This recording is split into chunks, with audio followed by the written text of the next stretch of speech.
اب جو خان صاحب کا حکم تھا گور ایوب اور اپنا جو وزیر اعلیٰ علی مین گنڈا پور کے لیے کہ جناب آپ نے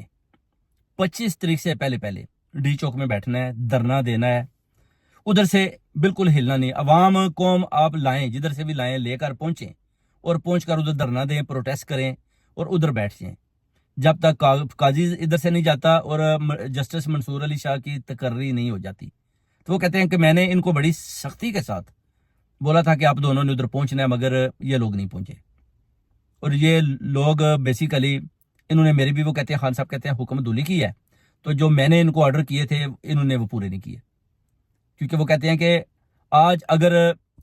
جسٹس یا افریدی آ جاتا ہے اور قاضی اپنی من مانی کر کے چلا جاتا ہے اور جسٹس منصور علی شاہ کو نہیں لایا جاتا، تو وہ کہتے ہیں کہ یہ دونوں ذمہ دار ہیں، ان دونوں کو چاہیے تھا کہ ڈی چوک میں بیٹھتے، بھرپور قسم کا احتجاج کرتے، جیسے میں نے جو آرڈر کیے تھے، جو